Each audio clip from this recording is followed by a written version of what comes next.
Efésios capítulo 5 e o verso 22, lemos assim: As mulheres sejam submissas ao seu próprio marido, como ao Senhor. A gente vive numa época em que uma grande parte dos pregadores tem vergonha desse verso. E antes de mais nada, eu gostaria de lembrá-los que a palavra de Deus é como uma espada afiada. A palavra de Deus não tem compromisso com as nossas vontades e com as nossas preferências. A palavra de Deus, ela é o que ela é. A versão original do casamento, num contexto de perfeição, dispunha a mulher em condição de igualdade. A própria estrutura linguística do livro do Gênesis diz muito sobre isso. Você e eu sabemos que a mulher foi formada a partir de uma matéria-prima já existente, a partir da costela do seu marido. E quando Moisés, ao escrever o livro de Gênesis, ele escolhe as palavras para relatar a criação de Adão e de Eva, ele o faz usando palavras diferentes. Quando diz que Deus formou o homem a partir do pó, Moisés usou uma palavra hebraica chamada bará. Essa palavra é utilizada muitas outras vezes nas Escrituras e ela sempre está ligada a um processo de criação a partir de uma matéria-prima já existente, mas sem muito refinamento. É como se fosse alguma coisa feito, uma coisa mais bruta, uma coisa feita machadada. É esculpido, mas a machadada, a pancada. Essa palavra bará está associada à confecção, ou à criação de algo não muito bem elaborado. Mas a palavra que Moisés utiliza para dizer que Deus criou a mulher a partir da costela de Adão, é a palavra tselá, e a palavra tselá indica uma espécie de obra-prima, é a forma como as mãos de um oleiro formam um vaso, envolve não linhas retas, esquinas quadradas, mas algo arredondado, algo delineado. A palavra utilizada linguisticamente já propõe que a mulher, além de ser uma igual com seu marido, ela foi formada de um jeito ainda mais especial, né? Pessoal que gosta de brincar dizem que Adão foi uma espécie de rascunho e que de fato a Eva é que foi a obra-prima, né, da criação. Mas o pecado alterou isso. Lógico, eu e você nessa manhã estamos partindo da premissa que o relato de Gênesis é literal. O jardim foi um jardim literal. A árvore do conhecimento do bem e do mal foi uma árvore literal. A restrição ao fruto foi uma ordem literal. A criação em 6 dias foi um ato literal. O que ocorreu no 6º dia da criação do homem e da mulher, também foi um ato literal, um relato literal. A primeira folha da Bíblia, que compreende os 3 primeiros capítulos das Escrituras, eles apresentam, você já me viu falando isso aqui várias vezes, apresentam respostas essenciais aos questionamentos humanos, de onde viemos, por que estamos nessa condição e para onde que nós estamos indo. E nestes mesmos 3 primeiros capítulos, Deus se estabelece em sua posição como Criador, como soberano e também como Redentor, muito claramente percebido no capítulo 3. E compreendendo essa literalidade do relato de Gênesis, a gente precisa reconhecer que a humanidade e o casamento também foram reorganizados após a queda. A condição de Adão e Eva no capítulo 2 era uma, e a condição de Adão e Eva no capítulo 3 tornou-se outra completamente diferente. Marque aí Efésios 5 e vá, por favor, a Gênesis 3. Esse verso tem dado muito pano para manga, esse verso tem sido olhado com muita suspeita, e esse verso é uma pedra no sapato de algumas tendências atuais que a gente anda vendo por aí. Gênesis capítulo 3, e o verso 16 diz assim: E a mulher disse, Deus dizendo à mulher, né? Esse ar é craseado: multiplicarei sobremodo os sofrimentos da tua gravidez. Em meio de dores darás à luz filhos. E agora aqui, o teu desejo será para o teu marido, que diz aí a última frase, e ele te governará. Tem muita gente que não gosta desse verso. Tem muita gente que rejeita esse verso. Outros ignoram esse verso. E eu não sei se o terceiro grupo é ainda um pouco pior. São aqueles que fazem um uso equivocado desse verso. Tem gente que não gosta, tem gente que ignora e tem gente que usa esse verso de forma errada. Repousa sobre mim na manhã deste sábado, ajudá-lo a compreender esse conceito bíblico corretamente. Repousa sobre mim, ajudá-lo a entender que compreender esse texto corretamente evita a ignorância e os abusos. Paulo, quando escreve à igreja em Éfeso, ele parece estar convencido sobre a necessidade de orientar a igreja em relação a esse tema. Quando Paulo escreve essa carta à igreja em Éfeso, ele está preso em Roma, foi a sua primeira prisão lá, aqueles 2 anos em que ele ficou lá, em prisão domiciliar. Essa igreja de Éfeso estava situada numa das principais cidades do Império Romano, ali na Ásia, a principal cidade. Ela ligava o Ocidente e o Oriente do Império Romano, geograficamente. E essa igreja ela foi estabelecida, pasme eu e você, e a gente vê isso no livro de Atos, essa igreja foi estabelecida no meio do paganismo, no meio de uma cidade extremamente pagã, que tinha como marca a adoração a uma deusa chamada Diana, na figura de uma mulher.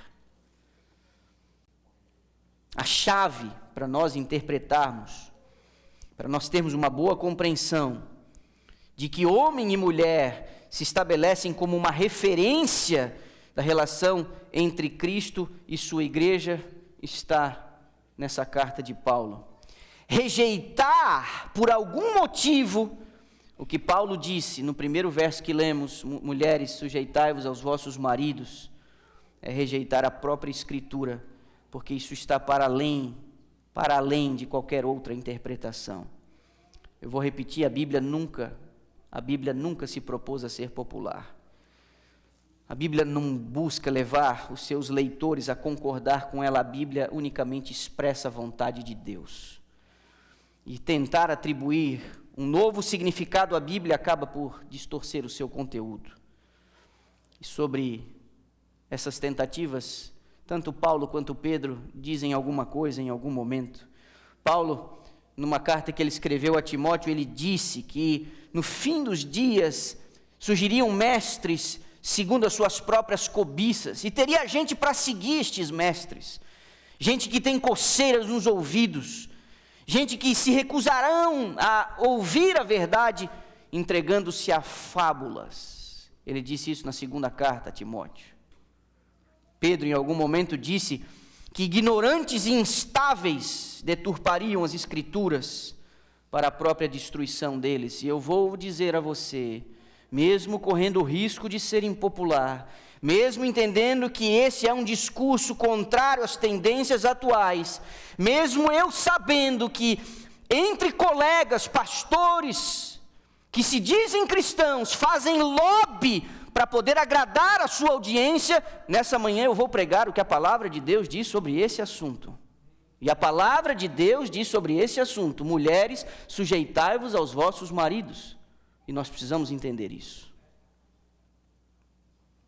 Quando Jesus cita o casamento no Evangelho de Mateus, no capítulo 19, respondendo a uma pergunta que foi lhe feita, ele vai recorrer ao livro de Gênesis. Ele diz: não ledes nas Escrituras, desde o princípio que o Criador os fez, homem e mulher. Primeiro que nas palavras de Jesus, ele atribui valor literal ao relato de Gênesis, e ele diz que não havia uma outra configuração. Não é homem e homem, não é mulher e mulher, não é 2 homens e uma mulher, não é 2 mulheres e um homem. Ele está falando do casamento, da relação conjugal, e a relação conjugal, descrita por Jesus, apela à literalidade do livro de Gênesis, e ele diz homem e mulher. Não há outra configuração. Quando Paulo orienta a igreja em suas cartas, ele também recorre ao livro de Gênesis, porque Gênesis é a base sobre o qual Deus estabelece verdades essenciais à sua igreja. O mundo sempre terá uma moda para desafiar a autoridade das Escrituras. Sempre terá. E eu vou dizer a você, nunca foi tão sedutora a reforma proposta pela cultura atual. Alguns de vocês mais próximos a mim sabem que eu tenho, ou tinha, o sonho de ser pai de uma menina.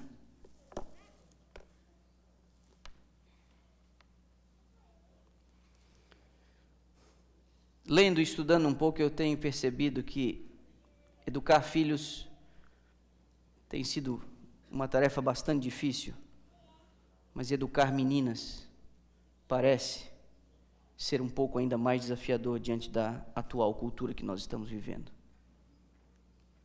Os apelos e as distorções da cultura atual são muito mais sedutoras às meninas. Eu posso entender algumas coisas.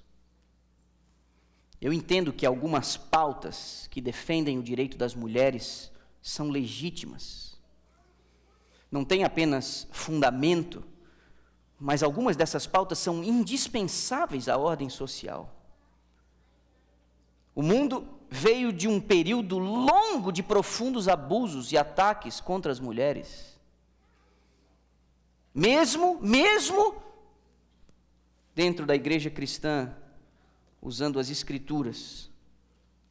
E é por isso que o assunto de hoje ele precisa ser entendido à luz das Escrituras, porque por muito tempo as Escrituras foram usadas para defender o autoritarismo e o abuso dos homens. Nós precisamos equilibrar esses conceitos. Eu compreendo algumas dessas pautas, porém o que nós temos visto atualmente não é uma reestruturação social.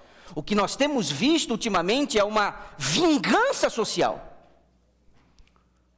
Movimentos feministas não estão se contentando apenas em reparar abusos, mas criar uma revolução, e essencialmente essa revolução é de natureza sexual.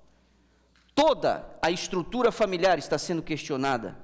Isso está transcendendo os papéis do homem e da mulher na família. Na realidade, segundo a percepção atual de uma minoria barulhenta, a definição convencional de família, essa de um homem e uma mulher, essa é uma definição limitada, autoritária, restritiva e até odiosa. Os homens estão se vendo numa posição atualmente que eles quase precisam pedir desculpas por gostarem de mulheres. Você não tem a obrigação de aceitar a sua condição biológica. Você tem o direito de ser o que você quiser. Você tem o direito de ser chamado pelo pronome que você quiser. Eu também tenho o direito de querer ser uma águia, mas se eu subir no telhado da igreja e me jogar de lá, não quer dizer que eu saia voando. Porque a minha estrutura física, ela vai demonstrar o estabelecimento de uma lei concreta. E não se admire se o meu sermão for considerado por alguns como um discurso de ódio. Agora, me conte uma novidade. Desde quando a palavra de Deus, quando ela é pregada, tal qual ela é, e o mundo que está em rebelião contra Deus vai aceitar passivamente? Se e quando a pregação não causar escândalo, provavelmente é porque nós estamos aliviando demais a barra. A pregação da palavra de Deus sempre vai causar escândalo e revolta no mundo que está em rebelião contra Deus. Sempre. Paulo define os papéis do homem e da mulher na única estrutura bíblica familiar possível: homem e mulher, pai e mãe, não existe outra. A Bíblia não dá margem para qualquer outra interpretação. E no verso 22 que lemos, sejam submissas aos vossos maridos. Estou quase pedindo para trancar a igreja, para ninguém sair correndo, mas antes que os homens se empolguem, eu digo, segura a tua onda aí e assiste até o final. Assiste até o final. Como a gente viu, a entrada do pecado afetou as relações humanas. E com isso Deus precisou, no capítulo 3 de Gênesis, reorganizar a estrutura familiar, alterando a sua formação original. Com a entrada do pecado, uma condição de autoridade e submissão foi adicionada ao casamento, ela não existia previamente.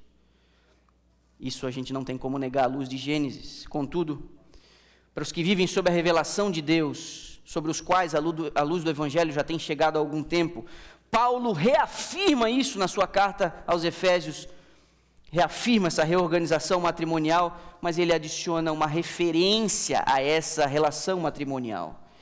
E a submissão reafirmada por Paulo, ela é baseada numa analogia, e essa analogia afeta completamente a compreensão do texto, e afeta completamente a compreensão que nós precisamos ter de Gênesis 3, verso 16, quando Deus disse, o teu desejo será para o teu marido e ele te governará.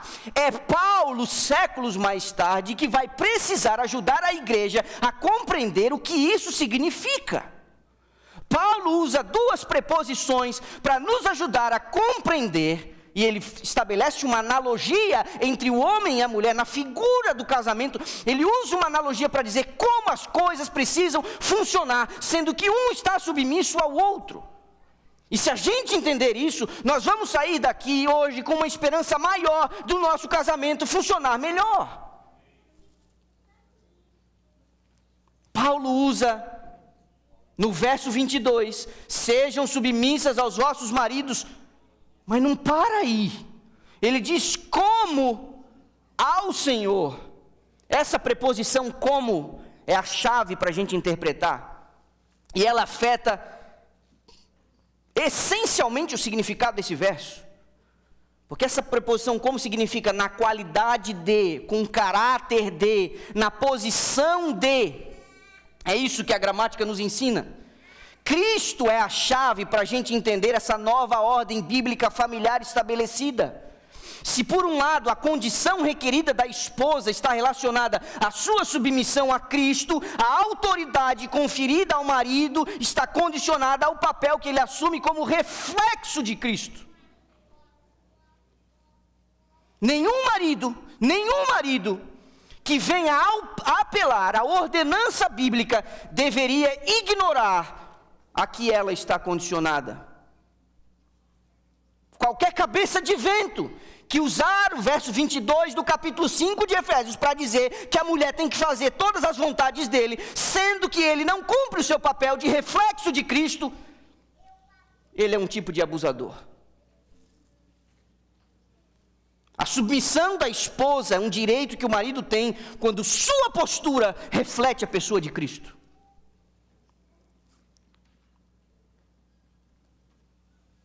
Querido marido, sua esposa não é submissa para cozinhar o que você quer na hora que você quer. Sua esposa não é submissa para satisfazer seus desejos sexuais do jeito que você quer, na hora que você quer. Não é isso que o texto está dizendo. Sua esposa não é submissa para realizar todos os seus caprichos e desejos na sua velocidade, no seu ritmo e no seu tempo. Não é isso que o texto está dizendo. A chave para a gente compreender é Cristo, e não é assim que ele se comporta. Que tipo de autoridade então Cristo exerce? Qual é o principal argumento de Cristo para nos submetermos a ele e aceitarmos a sua autoridade? Paulo, na mesma sessão, na mesma página, no mesmo capítulo 5 de Efésios, o que deveria ser suficiente para eliminar qualquer possibilidade de alguém distorcer o texto, ele adverte e explica. Observe o verso 25. Porque se no 22 ele diz, sede submissas aos vossos maridos, como ao Senhor, no verso 25 ele diz, maridos, amai vossa mulher, como também Cristo amou a igreja e a si mesmo se entregou por ela. Você vai exercer a sua autoridade na condição de você cumprir o que está prescrito no verso 25. Esse texto é a alma do casamento. Aparece de novo a preposição como aqui. De novo a preposição como aqui. Como Cristo amou a igreja. E aqui você tem uma expressão, a si mesmo se entregou. O que isso quer dizer? Como Cristo se entregou primeiro? Cristo se entregou numa condição infinitamente inferior à sua originalmente. Quando a Bíblia diz que Cristo se entregou para a igreja, e quando a Bíblia orienta, exorta os maridos, que você deve amar a sua igreja, como Cristo amou a igreja e a si mesmo se entregou. A primeira coisa que Cristo fez para se entregar foi descer ao nível mais baixo possível para salvar a sua igreja. O marido não deve subir num pedestal como se ele fosse a pessoa a ser paparicada por todos os membros da família. Ele é o primeiro a descer no nível mais baixo para poder salvar a sua família. É o que Paulo está dizendo, a si mesmo se entregou. É desse jeito que você precisa amar a sua esposa. Não se coloque na posição de ser o cara, porque você precisa se humilhar. Ele fez isso ao fazer-se um de nós. Ele se entregou à humilhação. Tem uma expressão no inglês muito comum, que é proibida lá em casa, já falei isso para vocês. Não é uma expressão mal criada, não é uma bad word, mas na minha compreensão estimula a autopiedade. A autopiedade é uma coisa que eu pretendo evitar na minha família. A expressão é, it's not fair. Isso não é justo. Eu posso estar falando essa manhã para uma audiência insatisfeita com a atitude de Deus no Éden, quando Ele diz, o teu desejo será para o teu marido e ele te governará. Se em você há qualquer sentimento de insatisfação em relação a isso, no fundo, quando nós ficamos insatisfeitos com um ato divino, nós estamos dizendo para Ele, se eu tivesse sentado aí no trono, eu faria melhor do que você. E foi isso que Deus fez em Gênesis. It's not fair ter colocado a mulher numa condição dessa. Meu irmão, olhe para mim. O que aconteceu naquele dia no Éden bagunçou tudo. Não perca o meu raciocínio. O que aconteceu naquele dia do Éden bagunçou tudo. O que aconteceu naquele dia no Éden alterou tudo. Não era para ser assim. Mas tem um monte de coisa que não era para ser assim. O ser humano foi criado para ser imortal. Nós perdemos isso. Não era para ser assim. Morte, dor. O ser humano deveria sentir prazer no trabalho, mas o trabalho passou a ser cansativo, na maioria das vezes até um fardo. Espinhos, abrolhos surgiram. A dor passou a ser um elemento constante, não só para a mulher ao dar à luz, mas para nós, quando topamos o pé na esquina de um móvel. Perdas, separações, desilusões. Nada disso fazia parte do plano original, nada disso. E nesse pacote de mudanças, saindo do mundo ideal, nesse pacote, a relação entre marido e mulher também foi alterada.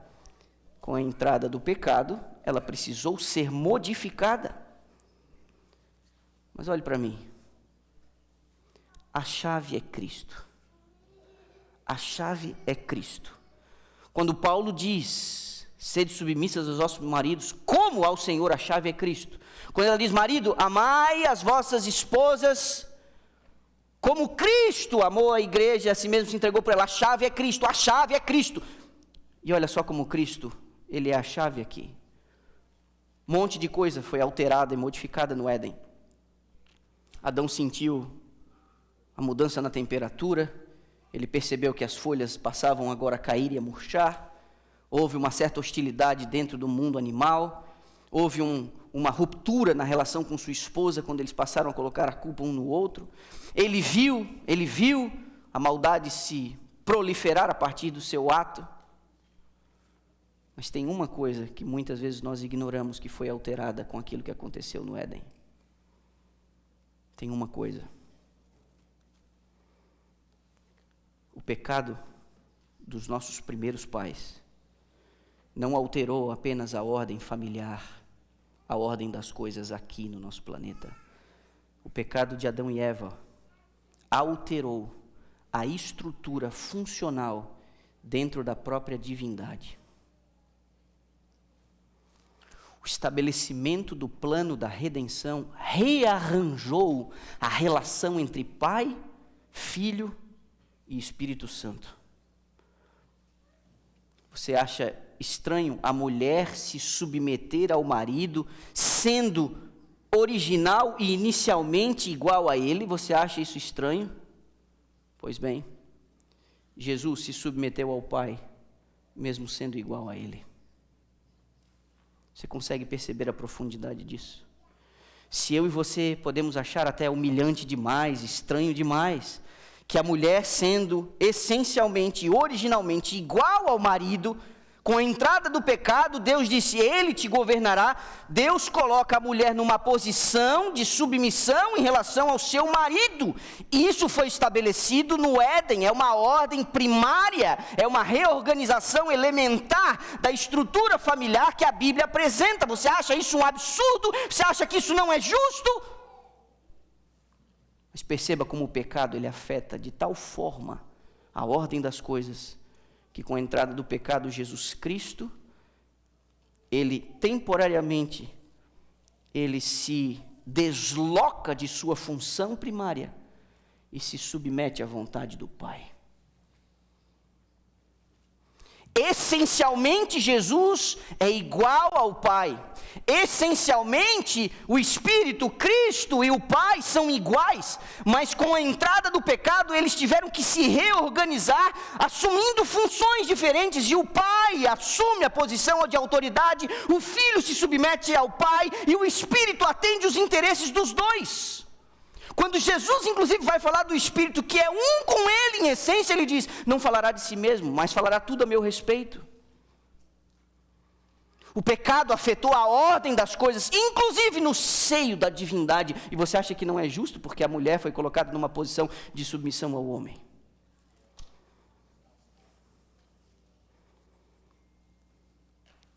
Vou repetir, essencialmente, homem e mulher são iguais em termos de valor. Possuem, contudo, características diferentes, exercem funções diferentes. Pai e filho são iguais em sua natureza, porém exercem papéis diferentes desde o surgimento do pecado. Olhe para mim e não perca o fio da meada. Na relação entre Cristo e sua igreja, o papel de Cristo é o mais importante na relação. A relação que Cristo tem com sua igreja, o papel que Ele exerce é o mais importante na relação. Quando a gente entende essa analogia, a gente precisa reconhecer que na relação entre um homem e uma mulher dentro do casamento, o papel mais importante é o do marido. Para um casamento dar certo, a responsabilidade maior é do homem, não da mulher. É impossível a relação de Cristo e sua igreja dar certo sem que ambos assumam o seu papel e responsabilidade. E é papel da igreja se submeter a Cristo.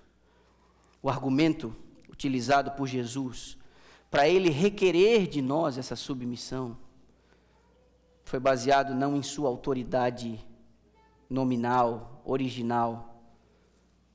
Jesus usou um argumento para convencer a gente de se submeter a Ele. É isso que Paulo está tentando ensinar os maridos da igreja. Você quer que sua esposa se submeta a você da forma correta? Você precisa usar o mesmo argumento de Cristo. E o argumento de Cristo foi, Ele se entregou.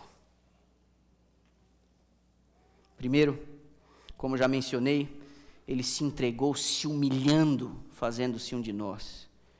Segundo, Ele se entregou com uma vida de serviço abnegado. Meu irmão, olhe para mim. Você não pode achar, por mais estressante que seja a sua vida, por mais difícil que seja a sua rotina, você não pode achar que chegando em casa você vai ser o reizinho do pedaço, sem dividir algumas das coisas mais simples do dia a dia, o cuidar de uma casa. Você precisa, no seu gesto de compaixão, ajudar as coisas do mundo de sua esposa, de tal forma que ela se sinta apreciada. As mulheres acham que sua vida é um fardo, porque elas não percebem a apreciação dos seus maridos. E a maneira mais fácil de um marido demonstrar apreciação pelos trabalhos e os esforços da sua esposa, não é apenas dizendo muito obrigado, mas se incluindo nas tarefas mais simples e elementares.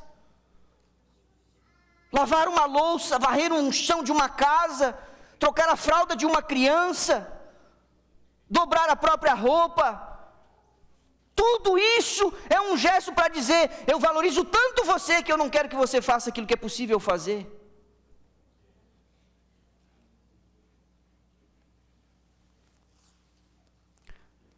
Se a analogia de Cristo e a igreja é a que Paulo utilizou para ilustrar a relação entre o homem e a mulher no casamento, você imagina quando Jesus Cristo cingiu-se com aquele avental para lavar os pés dos discípulos, e depois daquele gesto ele ainda disse assim: vocês entenderam o que eu fiz?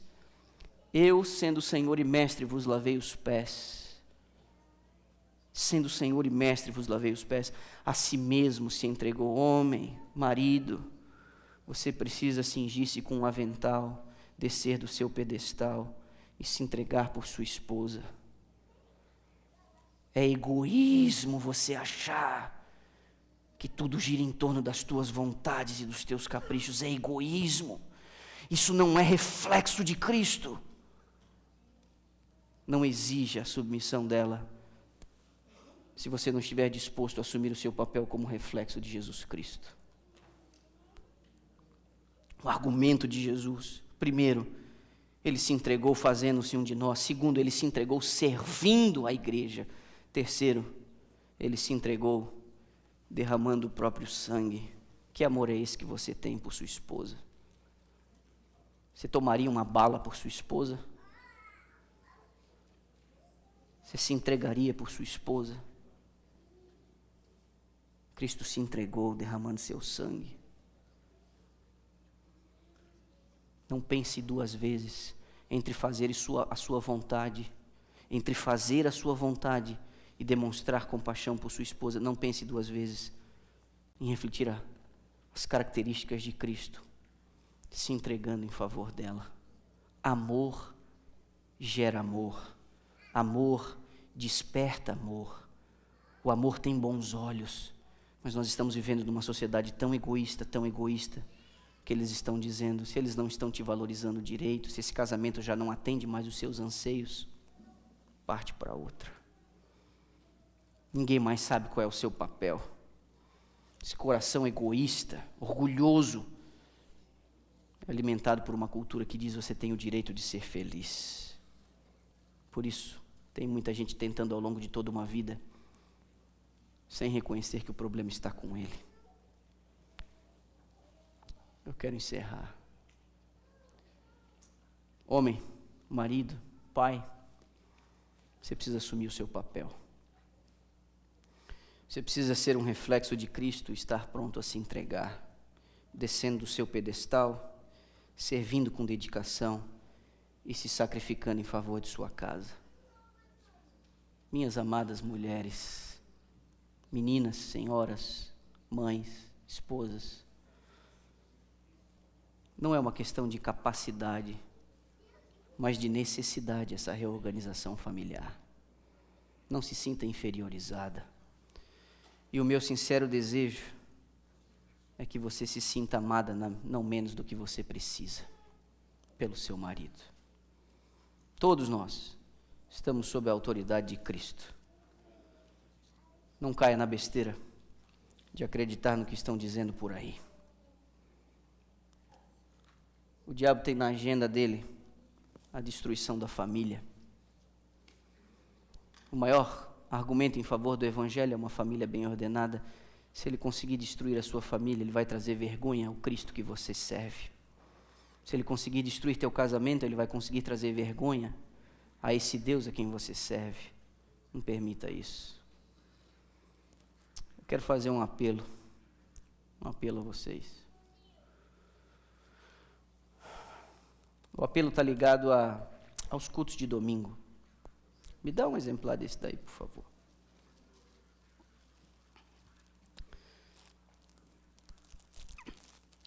Alguns meses atrás, no planejamento do departamento, nós trouxemos um livro do Brasil que atenderia um desses para cada família da igreja. E nós vamos usar esse livro como nosso guia de estudos nas próximas 8 semanas nos cultos de domingo. Seria muita teimosia da minha parte insistir com você de que você coloque de uma vez por todas na sua agenda que tem um culto domingo na igreja e que seria importante você vir. Seria muita teimosia da minha parte. Eu sei que alguns de vocês trabalham 6 dias e o primeiro dia é o domingo, eu sei disso. E é razoável. O que eu não gostaria é de achar que eu estou sendo covarde, de parar de insistir com aqueles que estão vendo alguma coisa em casa de pernas para o ar, sendo que precisam de ajuda e de informação para governar melhor a sua família. E o meu apelo aqui, com o meu pessoal que já está posicionado, eu vou pedir para eles virem à frente, um representante de cada casa. Eu tenho o suficiente para cada lar da Igreja Brasileira de Dallas. Eu tenho o suficiente que você, uma pessoa da casa, venha buscar o seu exemplar. Cada semana nós vamos indicar qual o capítulo que deve ser lido em família. Capítulos curtos, simples, uma leitura simples. Você pode fracionar isso nos cultos familiares. Você pode escolher um dia na semana para ler o capítulo com a sua família. E sempre nós vamos ler durante a semana e nós vamos revisar num formato diferente no culto no domingo. Eu posso insistir e apelar com você, de que você coloque isso na sua agenda, de que você comece a semana vindo à igreja, mesmo se você tiver que vir do trabalho, salpicado de tinta ou com os joelhos machucados, porque você teve que trabalhar ali agachado, não importa, venha do jeito que você tiver, da forma como você quiser, mas coloque isso na sua agenda. Eu vou insistir, né? Eu sempre mando as mensagens, eu vou avisando, eu vou alertando. Amanhã começa. Vocês podem vir aqui à frente, o pessoal do Ministério da Família. Temos aqui algumas pessoas. Isso. Josi, toca para nós. Eu vou ficar aqui em espírito de oração. Um representante de cada lar pode vir à frente, pode pegar o seu exemplar. E aí depois você pode se assentar aí. Pegue, se assente e eu vou orar na sequência. Outra.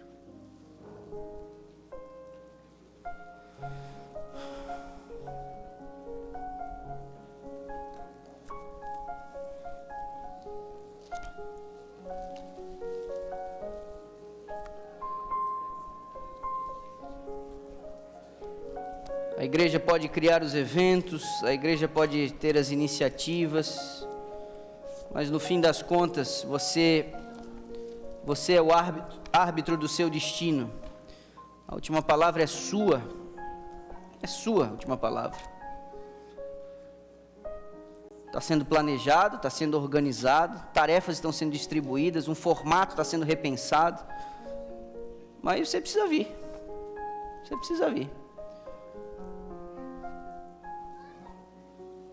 Se houver a falta ainda de alguém, eu ainda vou um pouco mais distante. O Elias está subindo aí para entregar para quem não pôde descer. Se há alguém que você sabe que não veio à igreja hoje, mora perto da sua casa, ou alguém... Se tiver alguém da igreja, por exemplo, que está lá assistindo a transmissão, não pôde vir à igreja hoje, manda uma mensagem de texto para alguém conhecido seu aqui da igreja, para pegar esse exemplar e levar para você. Faça isso. Tá? Anderson, eu vou pegar o seu, tá? Te entrego na segunda-feira. Tá aqui o seu aqui já, ó. Tá? Te entrego na segunda para você, para a Shirley, a Carol e a Gabriela. Vamos dar as mãos nisso aí, gente. Vamos dar as mãos nisso aí. A igreja não será mais forte do que as famílias que a compõem.